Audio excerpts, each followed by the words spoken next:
Welcome back to this finale episode of the Castaway Consultants, where we teach future Survivor players, both game bots and flawed, how to win the game by criticizing current and former players.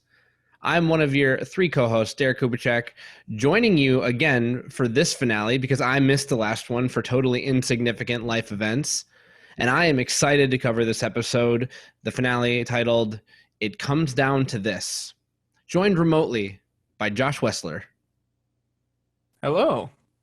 And of course, in person, Ryan Stacy, the guy who claims to know everything and be pretty much good at everything Survivor related and not much else. It's true, it's finale night. We just watched the Survivor 42 finale. I'm pretty excited. I'm very happy with the way things went. For this season, I had a little bit of mixed feelings on it just because I think the thing that irritated me about this season was we did a lot of the same twists we did last time without really fixing them enough. You know, Jeff had said, like, oh, what could we do better? Apparently nothing. And so the fact that Jeff didn't really learn anything going into 42 really bummed me out. But I think overall, I like this season more. And the winner was definitely more satisfying, like a millionfold. So that's kind of my generic thoughts or standard thoughts on 42. The edit was 100% more satisfying in season 42. The little tweaks that they made to the twists, I think, enhanced them as much as they could be enhanced if you're not going to do a deep dive and soul search in between seasons. A lot of this stuff I don't want to see back. There are elements I'm happy to see them keep. I really want us to go back to 39 days, but I feel like that'll be a budget thing that CBS producers will be in love with, and they'll go down to 52 days total between the two seasons they do a year. The cast was very competent. They were resilient, and they managed to sidestep some of production's missteps again. Some of the same things that we lauded the 41 cast for as well. So I give them all the credit in the world for that. And I love that we had a very flawed final three, because that, despite the twist, despite the interference from production, feels like Survivor. Sure. And I really liked that. I would go so far as to say this is the most flawed final three since Gabon. Yeah. They're better than the final three from Gabon. But I think of all the final threes we've had since then, I think you could say this is probably the... And like, they're still decent Survivor players, the three of them are, but like, comparatively, there's usually like one person who just stands out above the rest, or maybe even two. But these three all had big holes in their game, which is great. I love it. And I did agree that it was the biggest or the most flawed final three since Gabon, with the caveat that I have a really big blind spot of seasons 21 through 26. So you're kind of filling that gap in for me. But Josh, what are your thoughts? I think that's a fair comparison, I guess, to Gabon, even if that almost might be insulting a little bit. A little bit. But I guess compared to you guys, I feel like I'm going to stray a little bit here. Like, I loved this season. And I don't think it's even close. Like, I like this so much more than 41. And especially that final tribal. I was not a fan of the final tribal last season, just the way that the Q&A went down with the jury members. I thought the jury members came off as either a little bit bitter or pretentious, whereas this season it felt completely different. I love the way that this final tribal went down, and the finale overall went down. So the winner, not who I expected, which is fine. It's someone, like you guys were saying, is flawed, which is also fine. Is it someone who I think the edit could have worked with a little bit more? Not as much as I thought. Coming into the finale, I mentioned last week that if anyone other actually 2 weeks ago, if anyone other than Omar won, that I couldn't really see it, and the edit just didn't do them justice. I'm kind of taking that back. I feel like it made a lot of sense, actually, after this finale. So I'll walk back that comment that I made a couple of weeks ago. So overall, I really enjoyed it. Stellar Final Tribal Council. Oh, 100% agreed. And I kind of just want to get into the spoilers section of this episode so that we can just talk about Spoiler alert for Survivor 42. Go finish this if you haven't yet. Yeah, and if you're this far, finish it. Don't leave this on red. Go finish it. 3, 2, 1. All right. Well, Marianne wins. big congrats to Marianne. And if you go back to, I mean, I can only speak for myself personally, but episode 2 of this podcast, we have a section every week where we say who cannot win the game. And after episode No comment. 2, No comment. I proudly proclaimed that Marianne could not win the game because, you know, what's a podcast without a hot take? And I am so happy to be wrong. I love when you've got a great redemption arc. This is like, it's Hannah Shapiro levels of completing the arc, because Hannah Shapiro also had a very, very weak episode 1, but a very likable person, maybe a bit much. And she made it to Final Tribal Council and generally, you know, has survived with a very positive image since then. Everyone's endeared to Hannah, even if they all agree that she wouldn't win. I'm happy that Marianne was able to complete that arc. It's so satisfying. And even though the jury grilled her, it was like they were grilling her like a, you know, a fine New York strip and not just an overdone McDonald's burger, right? It was so good. So from an edit perspective, this is miles better than 41, and I'm so happy we're here. Yeah, I really, really elite Final Tribal Council performance, I thought. Like, top tier. Because it seemed like she went into Final Tribal Council not going to win and won it. That's not common. So major props to Marianne. Very exciting. And yeah, I was also totally wrong. I definitely said Marianne couldn't win at one point. Way wrong. And you know what? I'm happy to be wrong. Makes it fun. Oh yeah, I'm perfectly fine with it. I don't remember whether or not I actually said like she was the one of 2 people that could not win the game. But she was definitely in that bottom tier list of I would be shocked if she actually made it to the end and got votes. I think maybe what I said is that she could easily make it to the end and get an easy 3rd place. So you know what? It is what it is. I'm perfectly fine with it. It's fun to watch. That's why we watch Survivor. If it was predictable, it wouldn't be fun. True. Should we jump into this finale? I'm ready. All right, so final 5. Everyone gets back to camp. Lindsay and Jonathan kind of get into it a little bit. Lindsay was left out of the vote. Jonathan's a little bit arrogant and condescending about it, and Lindsay's trying to play it off like trying to like save her spot in the game. Like, hey, what happened? What's going on? Jonathan, all he says is, "You voted for me, Lindsay," and just shutting down conversation like that's not great. You know that, Jonathan, you're gonna get to the end and Lindsay won't vote for you. That's what you're doing here, basically. So that was not great for Jonathan. Yeah, it's not great. Even though he's right. It's not great because yes, she did vote for him, and her main point was we're an alliance. It's like, well, are we? You voted for me, so I feel like you can toss that out the window. But I think that you're right where that shouldn't really matter, and he's not really thinking of the implications past this reaction right after tribal. We all know that Jonathan is not the best at giving things forethought. I was more disappointed in Lindsay in this altercation, I think, because Omer went home.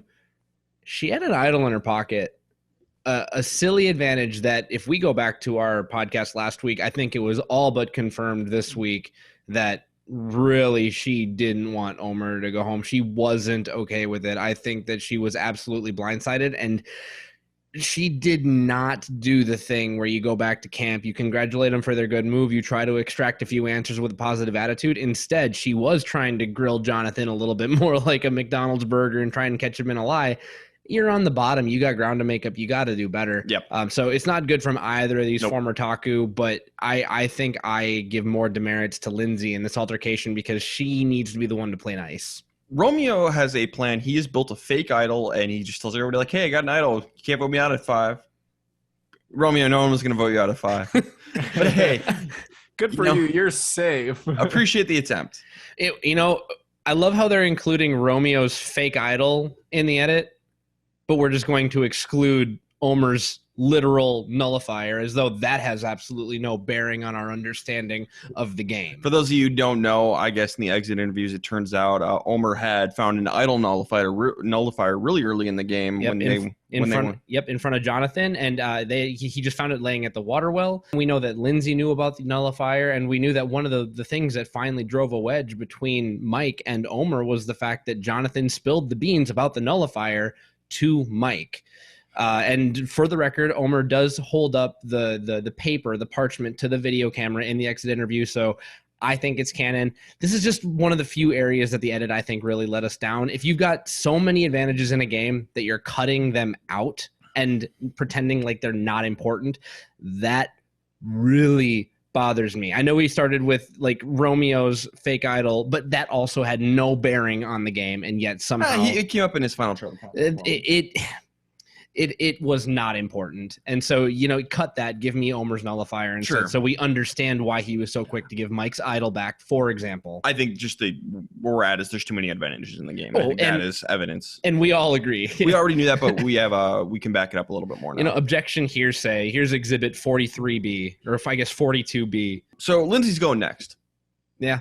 They do confirm that we were all right in seeing that Lindsay was probably the biggest strategic and social threat left out there. So this was nice confirmation to have as we got the waters muddied with Omer kind of being the more present one on the television screen for as long as that duo was in control of the game. Lindsay is the most dangerous person left. Which is a little strange because we didn't really see that up until this moment. Because I felt like Derek and I's pick for Lindsay to win the game was a little bit more of a bold pick. But I mean, what are your options with who's remaining in the game? But it seemed like it was not even close immediately going into the finale here. The second that you got people's reactions, it seemed like it was, oh yeah, duh, of course it's Lindsay. Lindsay has to go. She's easily the biggest threat. 1% of 1%. That was a little surprising. 1% of 1%. You get used to this kind of thing if you watch Survivor for as long as I have. Yes. It is kind of funny lately. The two of you and then our friend Anthony, shout outs to Anthony, have all talked to me this week about stuff that's going on in Survivor, things that you guys have been upset about. And not to downplay the fact that you guys are upset about it. I would be too if I were in your shoes. It's just I'm just so used to all of this stuff. It's like, yeah. Welcome to Survivor. Because it's normal doesn't make it okay. Yes, though. exactly. Like that doesn't make it okay for them not to give Lindsay a stronger edit going into the finale. You're right. So we're not just like, oh, okay, I guess Lindsay's a giant threat. Yeah, I think we can all agree there are things in life that we shouldn't be sensitized to that for some reason we seem to be sensitized to. Not to bring any more dreary news into all of this, but if that's going to happen in Survivor, I guess that's the least of my worries. It's just something I'm going to live with. I still love Survivor, but I'm going to criticize it and try and hopefully make it better because that's all we can do, right? Yep. Hopefully Jeff listens to this podcast and knows he needs to dial it back on the advantages and the BS. Yes. Nobody's watching Survivor for that. So Lindsay's going next, but Mike, interestingly, has made promises to both Marianne and Lindsay that he was going to play his idol on them at the final five. And then he's going to go on. Well, okay, we'll get into that in a second. First off, we do the same thing we did last season where there's an advantage to help you in the final five immunity challenge. This time, Lindsay's the only one who solves the clue and easily finds the advantage for anybody else. But it did seem like Marianne was purposefully sandbagging the challenge to throw Mike, Jonathan, and Romeo off so Lindsay could win. This is a weakness in Marianne's strategic game that the jury will never be able to see. The fact that she was allowing Lindsay to give herself a leg up in this very critical portion of the game when everyone's kind of admitted that if Lindsay goes to the end with Marianne, Lindsay sweeps. Well, she talked about that, how Marianne was kind of self-sabotaging herself a little bit. I had to like talk herself out of that, which we'll get into. I loved that moment. Yes. But in this moment, all we see is her, throwing a challenge, not a challenge, but like throwing a scavenger hunt so that Lindsay can give herself an opportunity to stay in the game. And what this advantage is we're going to do the classic, you run out to stations and then you come back over an obstacle with a bag of puzzle pieces. You have to untie them and then solve a puzzle. And it's not as extreme as it was last season where you just have fewer knots to untie.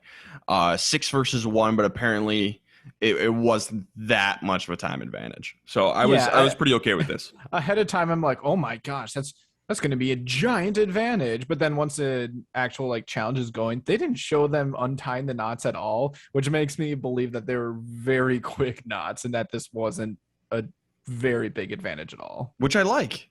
I'm glad it wasn't a big advantage. Yeah. Congrats on her for finding this advantage, finding the clue, getting a little bit of advantage. A little bit of time could make a big difference when it comes down to the puzzle in the end. So, an advantage is an advantage, but don't just hand them the win like they did They kind of last did last season. Oh, 100%. Yeah, it might come down to one piece. It might come to falling off of, your last obstacle one time, and then you lose and your $1 million is gone. That really was the difference. Amazing challenge. Really, really amazing. Well-produced challenge. Mike is going to end up winning.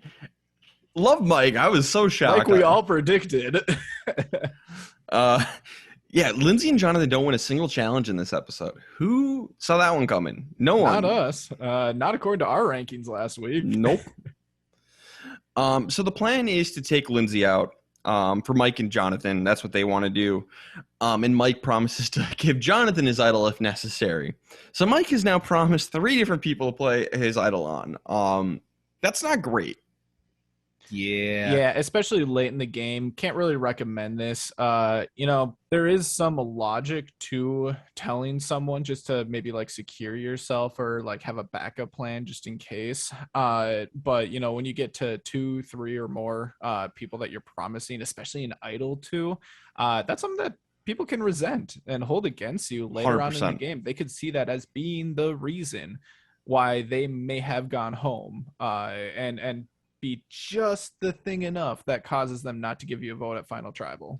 And if you're going to do it, you need to be able to say at Final Tribal Council that it was all a very conscious decision. It can't be wishy-washy. If the jury is educating you about your own game, that's not a good look. Like, I'm okay with you making promises like this, especially in the Shot in the Dark era. Now, I know the Shot in the Dark is gone, right? It's not a thing that's happening anymore.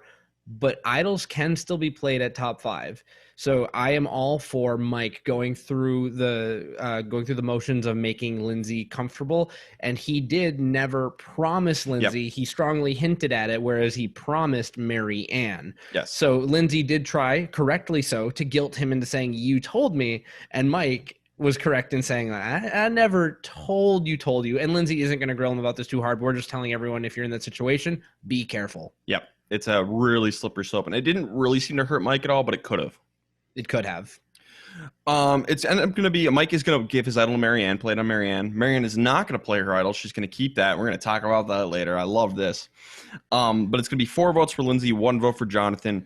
Was this the right move, Derek? It was 100% the right move. And even more so, I think this move was so easy based on the dialogue that we got, based on the social edit that we got, that all I'm going to talk about for Lindsay is that it's her fault. You could have saved Omer, and yeah, Omer's a bigger threat to win the game than you are. And maybe that's not true given about what we heard colloquially with Ponderosa. Maybe Lindsay had a shot against Omer. She could have saved her number 1 ally with an expiring idol. She chose not to do that. She made her own bed, and now she's lying in it. But for everyone else, I think this was easy. And, of course, for Marianne not to play her idol, easy. I'm glad she talked herself out of that. Yes. Josh? Yeah, I think that it was obviously the right move just because she's the biggest threat. We're late in the game enough here where that should be priority number 1. Take out the biggest threat. And we didn't really know if that title went to either Lindsay or Marianne. Some people could even make the argument for Mike at this point of being the biggest threat. But the way that the episode was going down and what people were saying, it's pretty obvious that Lindsay was the biggest threat. So she should be the one going home. As far as Marianne, I don't know what she was thinking for even that little bit of time. She decided against it, but her reasoning was that she wanted to make a big move. And, you can make a big move, but that doesn't mean anything if it's not the right move. Don't make a move just to make a move. You already made your one big move with Omer. So like you guys were saying, great final decision to come to not play the idol. I'm so glad that she didn't, because this would have been the turning point in her game. This would have probably caused her to lose the game. And Marianne did talk about this Final Tribal Council. We could talk about this now, as she was talking about self-sabotage and how she wanted she didn't have the confidence in herself that she could win or that she deserved to win. So by bringing Lindsay to the end, well, that's an out. Lindsay, of course, deserves to win. So, really just a mental thing, I think, is what it all came down to. And Marianne had to talk herself up and be like, no, you do deserve to win. If you can win, you deserve it. And, that's great. That was the kind of the thing that confused me at Final Tribal. Is she was talking about like, oh, I wanted to do it because she was my friend and she deserved to be there and all this stuff. But what we got in her confessional during the episode when she was talking about was was different than that. She was talking about, I want to do this so the jury sees that I'm making a big move. So I feel like her reasoning got a little bit mixed up compared to what she was communicating across in Final Tribal. Either way, not a good reasoning. So I can see where there could be confusion with that. I read it as her going through this dichotomy of choices where it's, okay, can I lift myself up above Lindsay by saving her, or is Lindsay so high that I need to let her fall, play the odds, and go against other people who have played lesser games? And so she was saying, like Ryan was saying, like, it's self-sabotage to bring Lindsay to the end because, yeah, you know what? That might boost me up. But Lindsay's already so strong with such a good rapport with all of these people who have power in the end. I can't save her. So it just seemed like it was almost a microcosm of her entire game, where it started off as very self-sabotaging, but she was able to right the ship by the time it came to the pivotal moment. So I liked it, but there was some back talk there, or I guess some double talk, and I enjoyed it. Yeah. What did Twitter think? Every week we ask Twitter what they thought. This time we have multiple questions for them, but in round 1 of the final 5, did Twitter agree Lindsay was our person to go home? Yeah, we had a nice 69% say that yes, the right person went home here in the first tribal council. Like we said, it seems pretty obvious given she's the biggest threat remaining. Good for Twitter. All right, have best player of the final 5. Josh, who do you got? I said Marianne. Yeah, Mike won immunity here, but I think that ultimately she made the good conscious decision here not to play her idol for someone else who would have beaten her in the end. She had a good social game enough to be able to get Mike to give her his idol and position herself now to be able to coast along. And you can make the argument that now all she has to do to make it to the end, regardless of who she faces, she's going to win. So that's why I gave it to her. I agree completely. I had Marianne.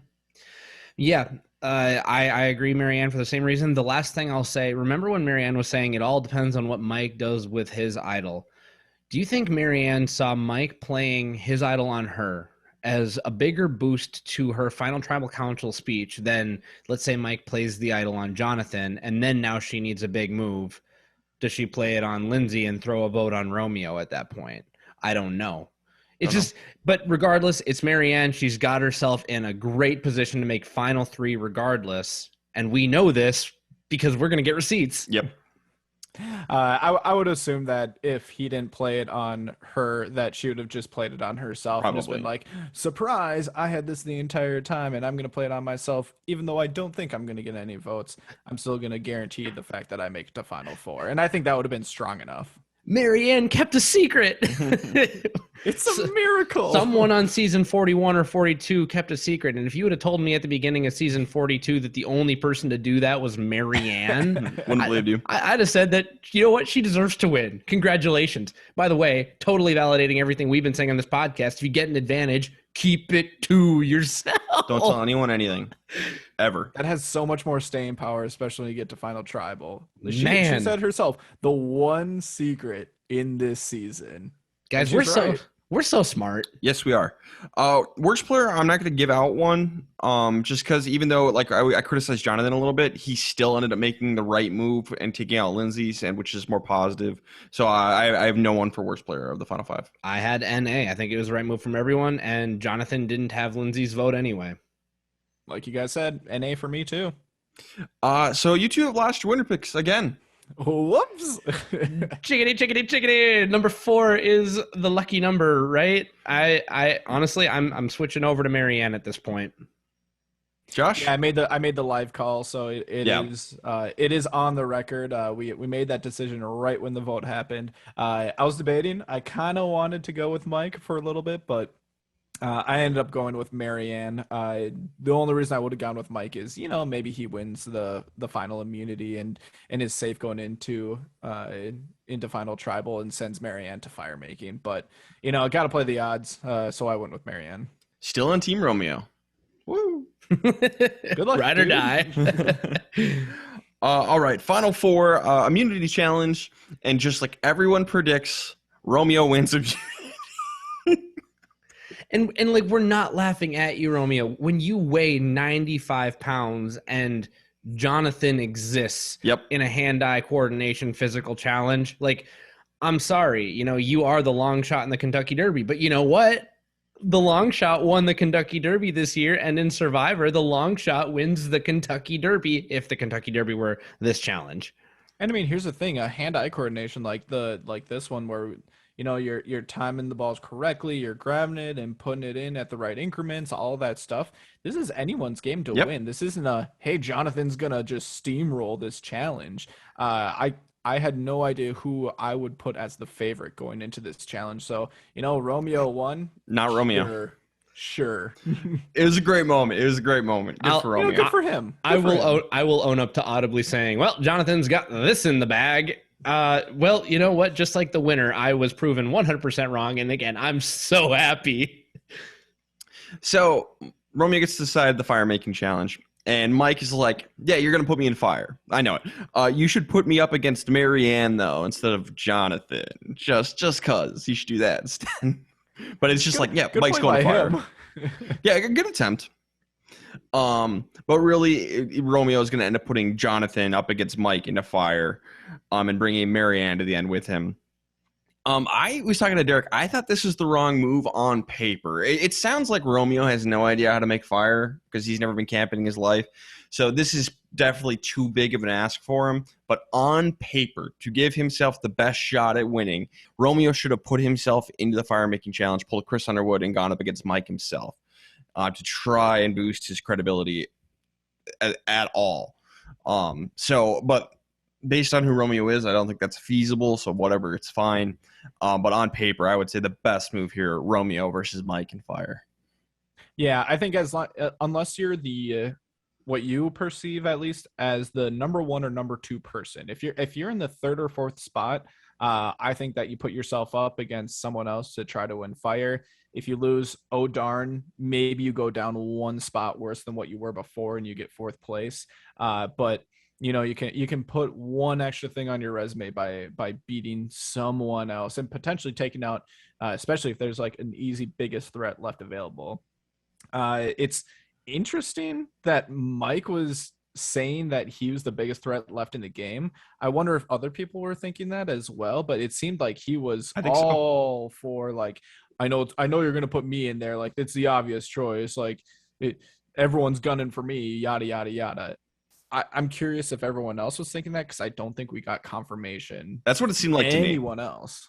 Yeah, I was talking with Ryan about this during a commercial break, but I was talking about framing.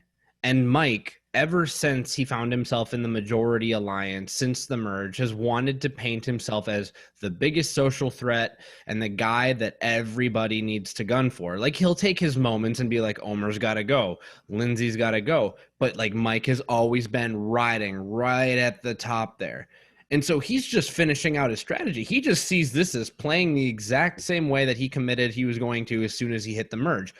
I'm the big threat. I'm the guy to beat. If you can't do it, good game. Mikey boy wins, just like Mike Holloway, right? Winning in. Marianne, for example, is kind of the opposite of that. I'm not a goat, but I am always right there. I'm not trying to be flashy. I'm not putting a T-shirt on my back. I'm not putting a Target mustard and getting T-shirt cannoned off the back of some bleachers. What did you just say? That's a Simpsons reference. Marianne and Mike are just playing very different games. And on paper, in hindsight, and I will do this, in the moment, I agree with you, Ryan. Romeo should step down and face Mike. On paper, if that has how he's been framed. When in actuality, seems like Mike rubbed a lot of people the wrong way in Final Tribal Council, and maybe Romeo should have stepped down and defeated Marianne in fire and proven that he was the best among the worst, among the minority alliance that just got dragged along by the likes of Omer and Hai and Drea and Lindsay and Mike and Jonathan for the entire merge. So that is hindsight. That is not what I was thinking at the time. At the time, I agreed with Ryan. On paper, he should have stepped down and fought Mike. But either way, I think that Marianne versus Mike would have been a better choice for him than Jonathan versus Mike. So ultimately, I think Wrong move for Romeo, but, tough ask. So best and worst player of the episode, or of the final four? Derek, you want to start us off? I mean, in the moment, I liked Mike's framing of being the biggest threat and the guy to beat. So for this particular portion of the episode, not bleeding into Final Tribal Council, I think I liked Mike's game the best. So I'm going to give best to Mike for that particular leg because he said, I'm the guy to beat me. And then he beat Jonathan. Mm-hmm. He beat Jonathan at fire making, and everyone had to at least be impressed by that. And I mean, not least of all, Jonathan, who was a very good sport on his way out. So for this particular leg of the game, Mike, I think, played this best. Josh? Yeah, I mean, I think our only two options really here are Romeo for winning immunity, but then you discount him for not going to fire. And then Mike, for the two reasons that Derek said. One, he made fire. Two, I think he was really cementing himself as at least having the image of being the strongest person in the game, or at least the biggest threat. I don't know how much there was actually built behind that, but he was the one that was saying it. He kept saying it over and over again. And even at Tribal, he said it in front of the jury. Yeah, I told them that they should be bringing me to the end because we all know that I'm the biggest threat, blah, blah, blah. So if nothing else for that alone, he's just improving potentially his perception of where he stands in the game. So I gave it to him. Sure, I agree completely. Hey, performative. Gotta love it. How about worst player, Josh? I was battling on this one between either NA or Romeo. I don't think that anyone really played poorly here. So the only thing would be if there's the slightest sliver to bump Romeo down enough after winning immunity, because he didn't on paper make the correct decision of going to fire himself to give him the best opportunity to win. I really don't know what the answer to that is. I don't think it would have mattered in the end, so I feel like I should just give it an NA.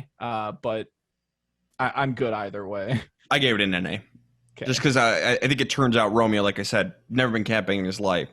So on paper, yes, but in practice, maybe he's like, I don't know how to make fire, which that's a whole nother conversation. Yeah. But I ended up going NA. I ended up actually giving it to Romeo just because if there was a better move on paper for you to make, honestly, Marianne said it best. Romeo did not give himself the opportunity to win by giving himself a chance to lose. He kind of took the safe way out. He should have built on the momentum. I won a challenge. I beat Jonathan, and now I'm going to take out, in hindsight, like even if he picks Marianne to battle in fire because he feels he has the best chance at beating Marianne, he needed to do something and go down swinging if there's any chance to win the game. That's how I'm grading it. So I have to give it to Romeo for kind of messing up this one little bit of momentum that he had. Even though does it make a difference at the end? Probably not, but maybe he doesn't draw dead if he does it. I think the mistake was made before the season started, or by not learning how to do fire, not in the Final Four. It could very well have happened. Hey, good for him. He learned how to swim. There's that. Yep, we got that. All right, so final three. One thing I want to talk about before we get into the Final Tribal Council is and we've done this in the past in Survivor before, but we don't do it often enough, where we get to hear from the jury about their thoughts on the three contestants at this point in the game. And that was really, really cool that we got to see that.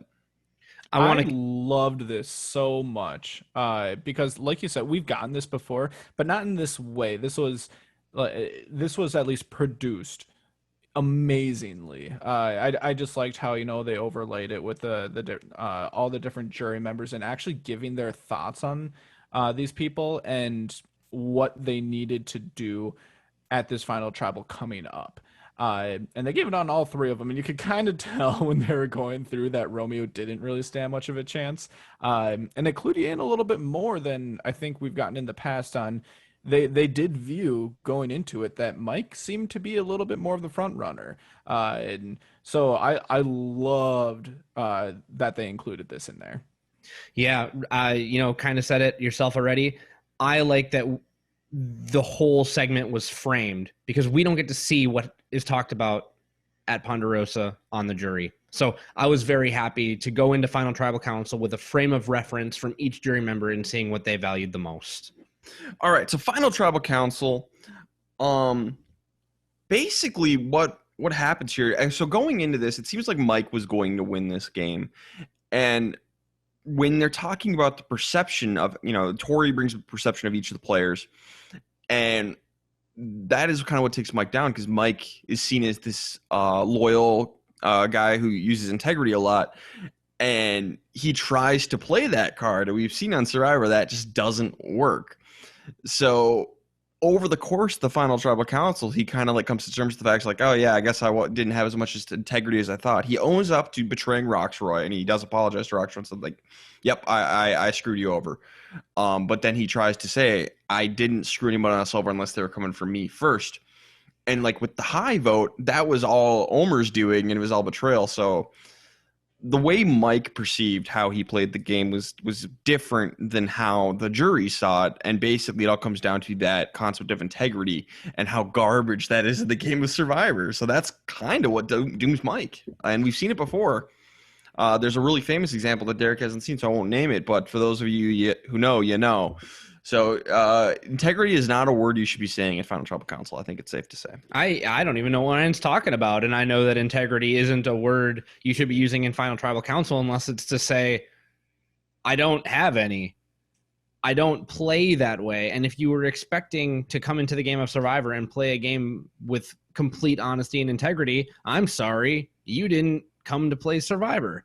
And honestly, even though my perception of the social game and backstabbing has evolved mightily over the course of watching all these seasons and talking about them with you guys and going through now season 42 and seeing it happen again, you still can't go in expecting to be super straight-laced about everything. And Mike having that lack of self-awareness. It's like he spent so much time trying to paint himself as the guy to beat, the guy with honor, the guy with integrity, the guy, the Tom Westman, if he makes it to the end, he wins, that he never stopped to turn around and see the damage, the wake of damage that he left behind. And the jury, while not being bitter about it, at least not openly in Final Tribal Council, remembered, because they were in it. They were there. They experienced it. And he didn't have that appreciation until the jury told him. I love that he owned up halfway through. Yep. But the fact that he didn't know going in is emblematic of how to lose Survivor because of a lack of self-awareness.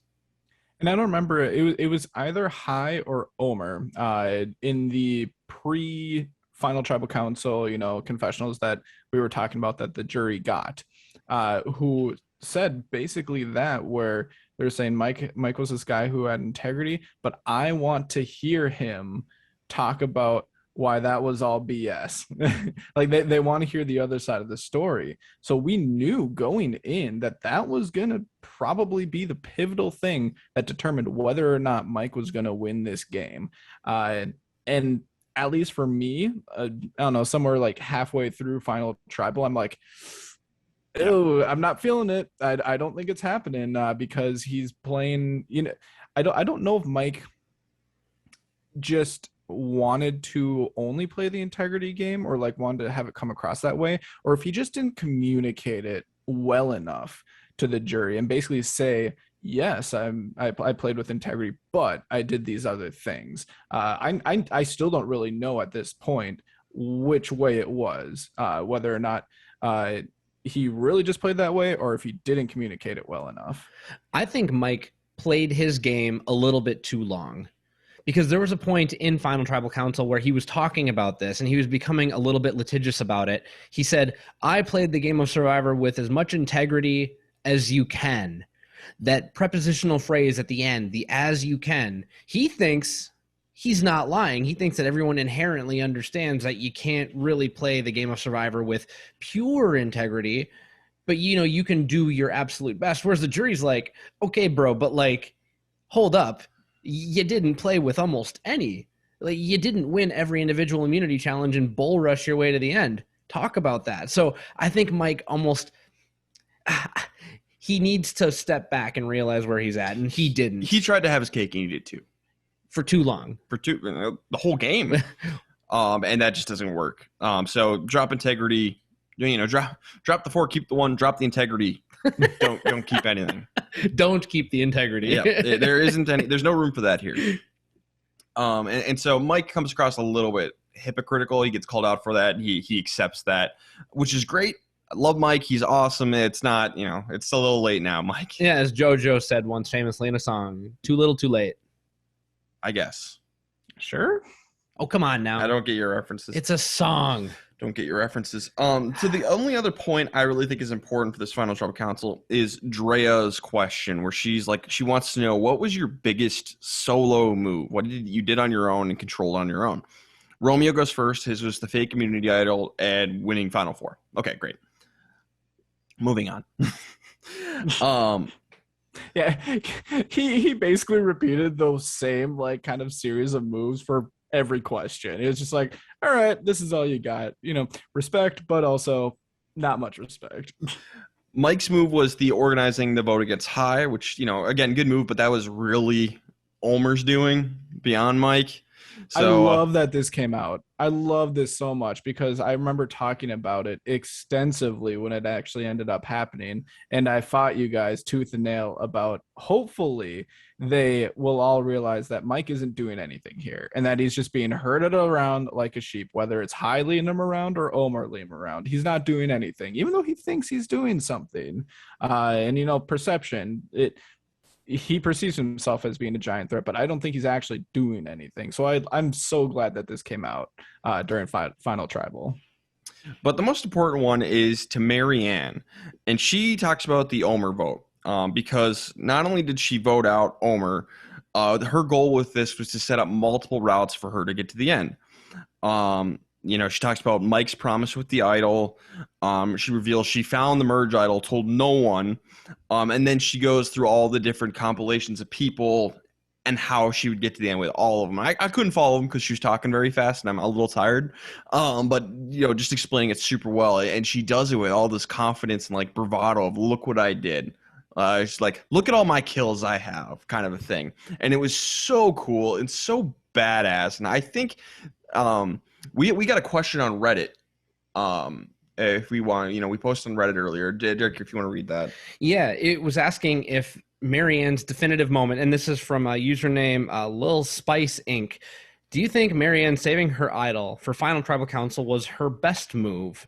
And then they go on to say, part of me was hoping Marianne and Lindsay would drop votes on Jonathan, blah, blah, blah, blah, blah. But the important part of that, I think, is the first question, not to dismiss the rest of your comment, but I think it was. We have talked in this podcast that maybe saving your hardware isn't a good thing. We saw Dean Kowalski, DK Chillin do that in season 39. It did not work. What Marianne did was a little bit different. It wasn't about amassing hardware and not using it. It was using that hardware to illustrate a point. She said, I wanted to maximize my odds by getting to the final three with the best group that I could that would maximize my chances to win. And that meant, okay, look at this. I got Mike to play his idol on me. I didn't need to play my idol. I saved it because I wasn't going to save Lindsay. She played an amazing game. And now, no matter what happens socially, strategically, physically, I end up in the final three. So even if she wasn't guaranteed to end up with it, I think that it was almost a best case scenario for Marianne to pull that out. I don't want to say that it was her best move. It was part of the I want to go back move. to that because that's what he's asking. Was saving the idol the best move? And you're right. It was part of the best move. But the best move, I think, is this answer. I think this answer is what gives her the win because people wanted to see Marianne kind of like explain her game. And this is her best answer doing that. It was a great Final Tribal Council across the board, but if you had to point to one moment, it's this answer to this question. That's how Marianne wins this game. Absolutely. This is the punctuation. The unused idol was the punctuation point. The best kept secret, the only kept secret in the season of 42 was the best punctuation to specifically Marianne's game. If Romeo would have pulled that out and said he didn't use it, wouldn't have meant anything. If Mike would have pulled it out and said he didn't use it, it wouldn't have meant anything. Marianne being who she is, it proves that she had an arc. It proves that she evolved. It proves that she changed. It proves that she was intentional. She illustrated it. She vocalized it. She articulated it. And then she punctuated it with evidence. So, well, that in and of itself was not the best move. That answer, I agree with you, Ryan, was the best moment of Marianne's game. I think it's still her orchestrating the Omer vote just because without that, you don't get this, everything else that follows it. Everything else is different. So I think that her being able to swing everything to get Omer out was the best move. But I do think that this won her the game right here. The reaction from specifically High, Chanel, Drea. I saw multiple people with gasps, jaw drops, basically saying, "Oh, damn, Marianne. Okay, I see what you're doing here." I see you. So I still think that the Omer vote was her best move of the game, but I thought this won her the game. That's fair. And I love that she basically said almost those words, that her pivotal moment was getting Omer out, because it set her up for plan B, plan C, like all these different things that she was guaranteeing by getting him out and swinging everything that way. She was guaranteeing herself a route to the final three. So I think she spelled it out perfectly. Marianne's going to win 7-1-0. Jonathan, it seems like is I don't know if it's 100% confirmed, but it wasn't shown or told to us. But I checked on the Survivor Wiki, and it seems Jonathan was the one who voted for Mike. That makes sense. So Marianne is our winner, which is very exciting. So, which begs the question we ask every season: who would we have voted for, with based on the limited information we have? I'll go first this time. I think I would have been pretty much in line with the jury. I think going into this on paper, it seemed like Mike had the strongest overall game. Won a challenge, won fire making, which I don't really care about fire making, but he had a great social game. He had an okay strategic game. But I think he kind of crapped the bed pretty hard at that final tribal council. Playing integrity, that's a sure way to lose my vote. So I think I would have gone along with them. It seems like the majority of this jury, where I came into this wanting to vote for Mike, but I would have ended up voting for Marianne. I think it's difficult because we got to see the pre-merge for all three tribes, and Vati was a mess. Mm-hmm. And most of the jury cannot give Mike the credit that he had to deal with Chanel's BS, losing Jenny because of Chanel's BS, Daniel being a mess, absolutely manhandling Daniel. And Lydia being, I mean, Lydia was there and she was obviously tied at the hip with High. Seeing all of that, I think that from, bookend to bookend, Mike played a more impressive game. So seeing all that, I would have voted for Mike. But if I put myself in the shoes of the jury and what I saw from the merge going forward and what they could have even possibly talked about at Ponderosa, it probably would have been Marianne. So as a viewer, Mike gets my vote, but as a jury member, if I'm walking a mile in their shoes, it probably goes to Marianne, and she's earned that. This is not meant to diminish her win at all. Josh? Yeah, it's interesting that you bring that up. I feel like it's not talked about enough how disregarded pre-merge play is, because it is important. Like you had to do well in the pre-merge in order to get to the merge, but yeah, it really doesn't matter in the end. Nope. Like no one talks about it, which is fine. We've said multiple times on this podcast, don't bring up stuff in the pre-merge because barely anyone was with you, so they don't really care. Now, should that be completely disregarded as you being a good Survivor player? I don't think so. I think that those moves matter. It's just hard to communicate those across. So I completely get what you're saying, where if you're taking the whole scope of the game, you got to really appreciate what Mike did in the pre-merge. For me, it completely depends on what I would have known if I was on the jury. If I knew more about Mike's game, I probably wouldn't have leaned towards him at all, just because I knew that his decisions were being made for him for the most part. So I probably would have leaned pretty quickly on Marianne. But I've kind of been saying that for a while here in the post-merge, that while I haven't been a huge fan of Mike's game, like I still have really enjoyed watching him as a person and really liked him as a person that had a good social game. But at least strategically, there just hasn't really been a whole lot there for me to appreciate. So I just appreciate Marianne's side more. Yeah, and to Josh's credit, he of the three of us is the one who has been the least high on Mike's game for 5-6 weeks now. So all the credit in the world to Josh for having the receipts on that. Which says nothing about him as a person. Like I said, nothing. Love him as a person. Great social game. I just can't value it when I'm not on the island. And I just want to remind everybody, pre-merge does not matter. You cannot win the game in the pre-merge. You can only lose it. So once you get to the merge, it's basically just like start fresh. Now you're playing to win. So the pre-merge does not matter. And I think that's a great lesson too for, people worry so much. Oh, I need to be set up so well and I need to, make these big moves in the pre-merge. No. Nope. No, you really don't. It really does not matter. You just need to survive, make it through. If you have a couple of allies, great. Maybe you can get some numbers to swing your way, but things change so quickly that it really does not matter. Statistically speaking, the best thing you can do in the pre-merge is go in with a huge tribe, a huge amount of your original tribe left over, or have as many touch points as possible if there was a tribe swap. They have done the statistics on this. Christian Abicki has done like a matricy diagram about how Nick Wilson won the game with this strategy. It goes back to what Romeo said at Final Tribal Council. He said, "This is not the game of Survivor I wanted to play." And a lot of that is what happened to Ika in the pre-merge. And a lot of it is him getting paranoid right at the merge and getting severed with Drea. So he admits that this is not the game he wanted to play. Some of that is set up in the pre-merge. This might not have been the game that Mike wanted to play. But, you know, if you play a different way, maybe you come out on top.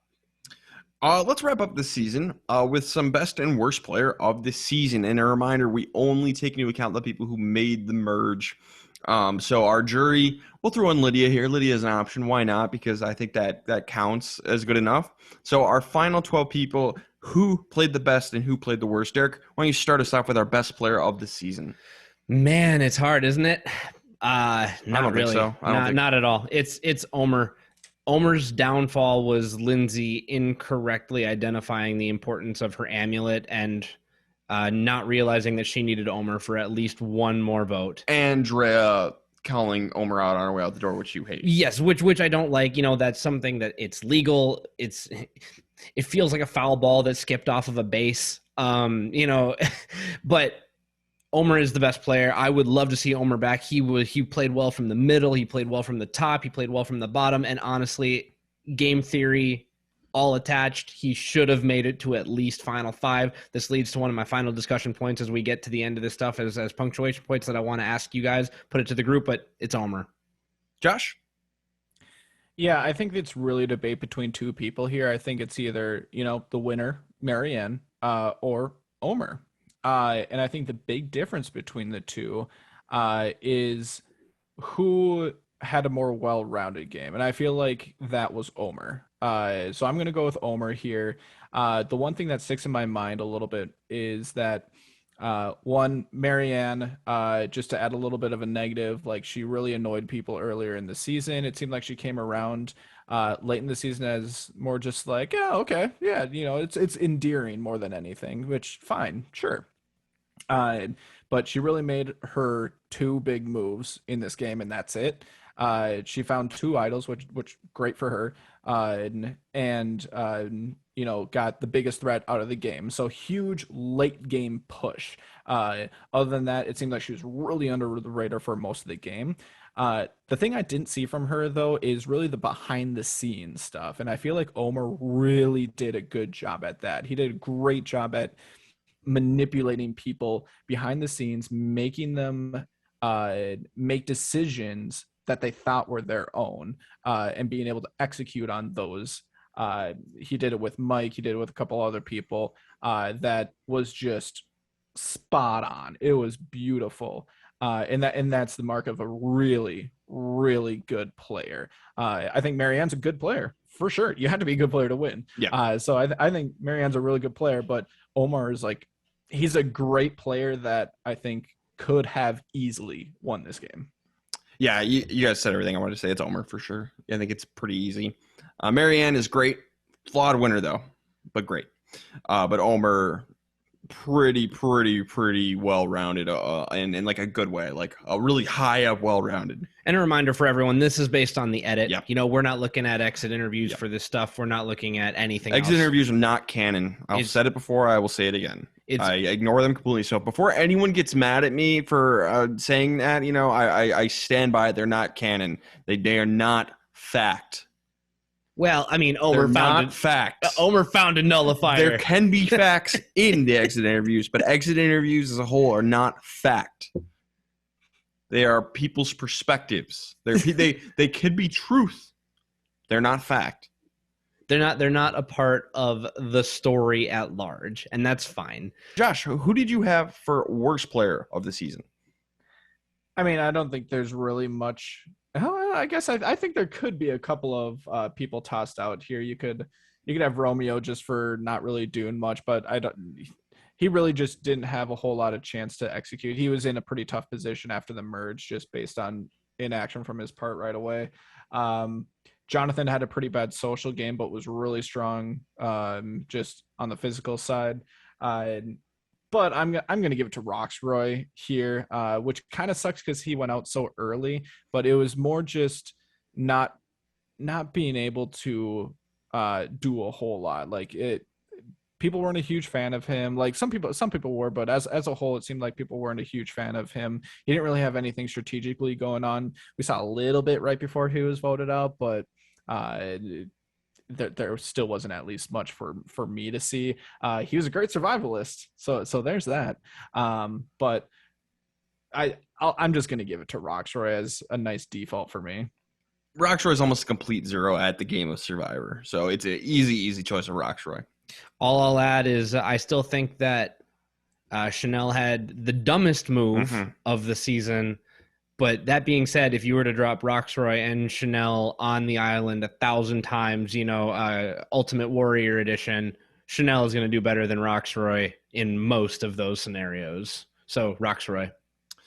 All right, let's wrap things up here. Derek, is there anything you want to add on to Jeff Watch? Jeff, first of all, I felt like he was a little bit self-congratulatory this season at times, really trying to push the new era of Survivor. Like if I had to hear happened before if I had to hear this new era talk one more time, particularly in this finale, but I mean all across the season, the monster in the game, and oh my goodness, how do you feel about this twist? Wasn't that great? There were some really funny moments. Like there was one moment tonight where Jeff was like 21 years. Like that stuff is hilarious. So there were moments where he was really fun and he actually seemed like a person. And then there were other times that he felt like a Hollywood television producer, and I didn't like it. So bit of a roller coaster with Jeff Watch. Can we talk about how in the reunion show he brought up like all the new all the new twists that were in the game? He brought up Shot in the Dark, Do or Die, basically talking about how great are all this stuff, the saying the phrases, yada yada. He never brought up the hourglass to have a discussion on that. I'm like, okay, I see. Or the knowledge is power, because everyone hates those. No, he brought them up. They just cut it. Probably. And by the way, I saw Lindsay blink twice. She actually blinked SOS when he was talking about Do or Die with her. Yep. Yeah, for all future Survivor contestants, if you don't like the twist, please do us all a favor and throw yourself in a landmine and say, no, it was a garbage twist. You all do it. They can't air it. Or they will air it, and it'll be hilarious. Weather report. Anything you want to add on that, Eric? Nothing in particular. This seemed like a standard 26 days in Fiji. I want the 39 days back. Yeah, 39. Please and thank you. Last thing we need to talk about before we can talk about what's coming out next. Most memorable moment of the season. Josh, memorability consultant. I know, like, we just watched this, but and maybe we could revisit this in a decade. What do you think right now is the most memorable moment of the season? Oh boy, I might need a little help with this. I had one I could throw out if you don't have any. Can I throw out my nomination? Yeah, go for it. So my nomination is the vote that Jenny ended up going home, where it was high, specifically high, going, where are the votes? And the showdown between Daniel and Jenny. So that whole tribal council would be my moment where Chanel and Mike didn't have votes. It's between Jenny and Lydia, and just the thing high going, where are the votes? And he sounded like he was about to cry. That is what I thought was the most memorable moment of the season. Interesting. I don't want to define my nomination as a moment, but rather a feeling. When I think about the pre-merge of season 42, I'm going to see Jonathan dragging his team to victory in every challenge. He swam and towed a boat and got so far ahead of Marianne that he towed a boat towing Marianne. He held a ladder in his hand. They had to cancel the challenge for everyone else, essentially, or fast forward. They had to skip an obstacle. They had to skip something. And because of Jonathan, they had already won. I think if you want to get even more specific, I think that's that challenge where we're seeing people on the brink of drowning and Jonathan's just carrying everyone to shore. Yeah, Roxroy's head in the rungs. And they basically win, and Jeff's just like, all right, everyone else come forward. Like, screw it, we're done here. That might be it then. We'll see. We'll see when we do a second rewind of the entire Survivor Series. Check back in at 2032. All right, so that's Survivor 42. We're done. So we'll see what happens with 43. But in the meantime, over this summer, we'll be getting back into our Survivor Rewind series, where we're going back and revisiting old seasons of Survivor, and talking about those. So next up will be the Heroes versus Villains podcast, pre-merge and post-merge. Those have already been recorded. Those are ready to go. So in 2 weeks, I'll release that 2 Wednesdays post-finale. So you'll be if you listen to this the Thursday, the day after the finale, less than 2 weeks till that comes out. And then 2 weeks after that will be the post-merge, because these are longer episodes. They take me longer to edit. So it'll be every 2 weeks over the summer until we're back to Survivor 43. And then after that, we will be doing Survivor Nicaragua. So we will be watching Survivor Nicaragua here coming up. Yep. And in our timeline, yep, we're watching Nicaragua. And do I probably know the winner now at this point? Yes, everyone, I probably do know the winner, but I don't know anything else about the season at all. You've never seen any of these people play. And it's about the journey, not about the result. And I got a couple comments on Reddit during this season when I was on trying to engage a couple times, and you guys said that the rewinds were your favorite. I love making them, and they make me feel happy and fulfilled. So I'm glad that we have 18 more seasons of the rewind to get to you, and hopefully we can get a couple before season 43. It's so many. Yeah, get hyped for Heroes versus Villains. I'm sure everyone is really excited for that. I had fun recording it. I know Derek did, not so much Ryan. But I think it's definitely going to be a good one to listen to. I had fun recording it, not editing it, because I had to edit my way through all of Derek's terrible takes and listen to them twice, because.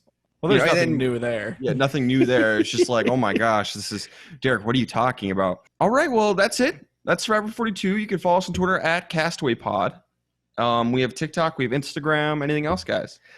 I want to give a shout out to the 2 editors who we have this season. Number 1, shout out 1A to Ryan. He gets these things edited. He's got it down to a science, and he gets them out next day, despite going to work at 4 a.m.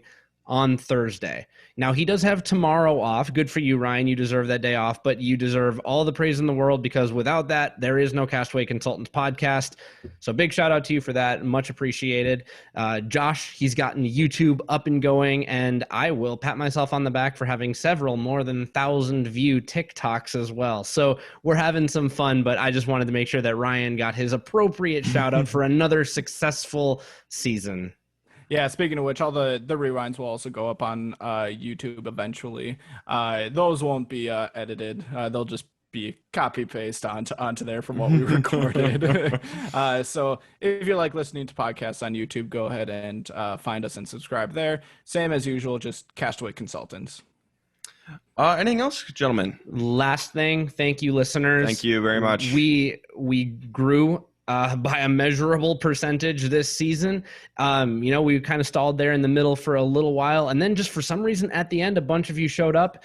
If you like our takes on Survivor, or you just like getting people involved and having friends who love Survivor as much as you do, we can be those friends. Thank you for listening. We do it for us, but we do it for you too. So welcome to the family. Reach out anytime on any of the mediums we already discussed, and we'll get back to you. We love doing it. And we have had some people who are regular messengers on Twitter, regular messengers on Reddit, people who like all the videos on TikTok and on Instagram, the reels and stuff like that. So we notice, we love it. It makes us feel good. So keep up the good work. You guys are awesome. Thank you very much. We see everything. We see all the likes, all the interactions and all that. So absolutely. We love it. We appreciate it. It feels good. So, all right, gentlemen. Anything else? Yeah, no, Ryan, you got a long night ahead of you. Yes, I do. One more, and then you get a break. So Thank you again. All right, this has been the Castaway Consultants. Got nothing else for you. Good night.